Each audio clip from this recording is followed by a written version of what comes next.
और रूस यूक्रेन जंग से जुड़ी बड़ी खबर आ रही है। खबर है कि ईरान यूक्रेन जंग में खुलकर कूद पड़ा है। इसके साथ ही ईरान रूस को दोगुनी संख्या में ड्रोन और मिसाइलें सप्लाई कर रहा है। अमेरिका और नाटो के टॉप 5 अफसरों ने ईरान पर यह बड़ा दावा किया है। दावा यहां तक किया गया है कि यूक्रेन के 45% तोपखानों को रूस ने ईरान अपने ड्रोन से तबाह कर डाला है। इसके साथ ही नाटो और अमेरिका भी हैरान है कि रूस को जंग जिताने के चक्कर में ईरान अपने देश को दांव पर क्यों लगा रहा है, जिसमें डिफेंस एक्सपर्ट्स के मुताबिक इस वक्त रूस यूक्रेन पर डबल ताकत से हमले इसलिए भी कर पा रहा है क्योंकि ईरान लगातार दोगुनी संख्या में घातक हथियार रूस को भेज रहा है।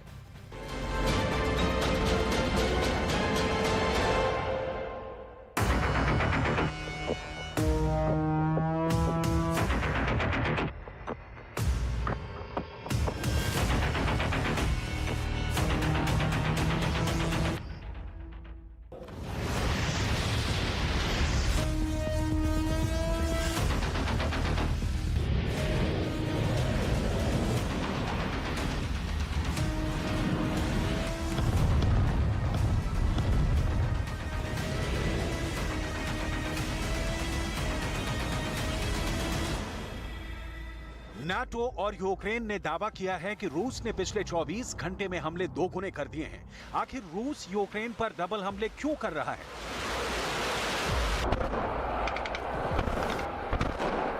क्या वाकई में ईरान ने रूस को डबल हथियार देने शुरू कर दिए हैं? आखिर ईरान रूस को जंग जिताने के लिए अपने देश को दांव पर क्यों लगा रहा है? पूर्वी यूक्रेन से लेकर पोलैंड से सटे दक्षिणी इलाके में यूक्रेन काउंटर अटैक बार बार फेल क्यों हो रहे हैं? क्या रूस की फौज ने नाटो के हथियार का तोड़ निकाल लिया है?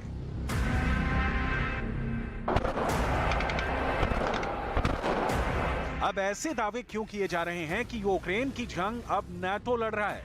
क्या नाटो को यकीन हो चुका है कि यूक्रेन रूस को जंग नहीं हरा पाएगा?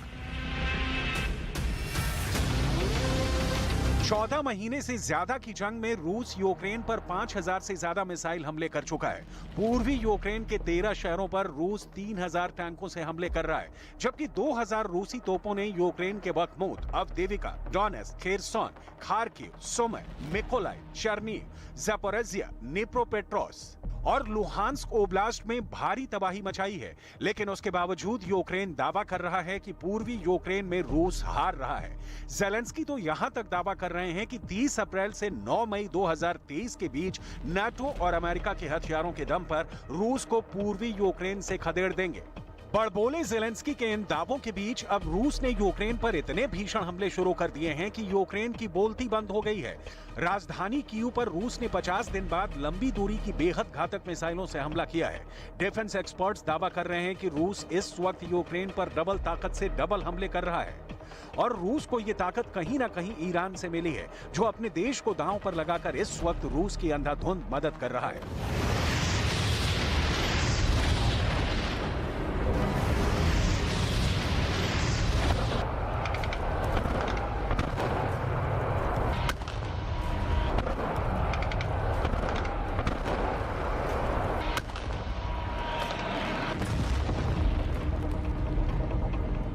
ईरान के राष्ट्रपति इब्राहिम रईसी और राष्ट्रपति पुतिन पहले से ही भांप चुके थे कि अमेरिका और नाटो देश रूस और ईरान की सैन्य ताकत को बर्दाश्त नहीं कर पा रहे हैं। इसलिए जैसे ही रूस यूक्रेन जंग शुरू हुई, ईरान ने रूस के लिए अपने हथियारों के बंकर खोल दिए। जरा देखिए, मिसाइल, बम और घातक ड्रोन से भरा ईरान का ये गुप्त बंकर कैसे कैसे हथियारों से भरा पड़ा है। मिसाइल, बम और घातक हथियारों से भरे इस ईरानी बंकर में बेहद चुनिंदा ईरान के टॉप कमांडर ही अंदर जा सकते हैं।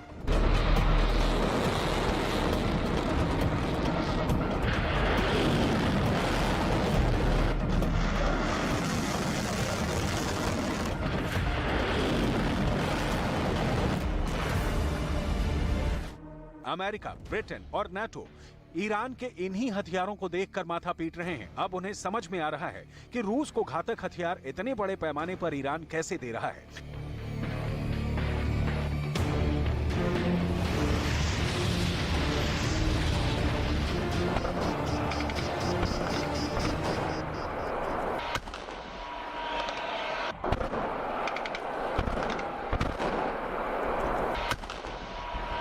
दावा किया जा रहा है कि ईरान सालों से घातक मिसाइलें, बम और ड्रोन को अपने गुप्त बंकरों में भरता जा रहा था, लेकिन अब ईरान के यही हथियार यूक्रेन का काल बन चुके हैं। हम आपको आगे बताएंगे कि ईरान के कौन कौन से हथियार यूक्रेन में अमेरिका और नाटो के हथियारों को दबा कर रहे हैं। लेकिन उससे पहले ये जान लीजिए कि रूस इस वक्त यूक्रेन पर डबल ताकत से डबल हमला कैसे कर रहा है।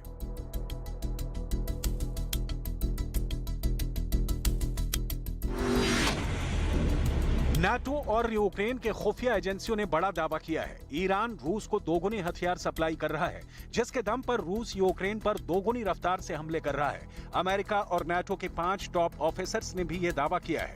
दावे के मुताबिक ईरान के आत्मघाती ड्रोन से सबसे ज्यादा हमले यूक्रेन की राजधानी कीव पर हो रहे हैं।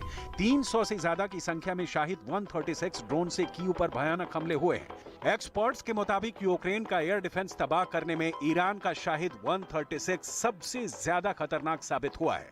खुफिया रिपोर्ट में दावा किया गया है कि रूस के अंदर ईरानी ड्रोन बड़ी बड़ी फैक्ट्रियों में बनाए जा रहे हैं। दावा तो यहां तक किया गया है कि ड्रोन से रूस को जंग लड़ने की ट्रेनिंग ईरान के सैनिक दे रहे हैं। अमेरिका के दावों के मुताबिक ईरानी सैनिकों को रूसी सैनिकों की मदद के लिए क्राइमिया भेजा गया, जहां वो रूसी सैनिकों को ड्रोन चलाना सिखा रहे हैं, जिसके बाद से यूक्रेन पर ड्रोन हमले बेहद तेज हो गए हैं।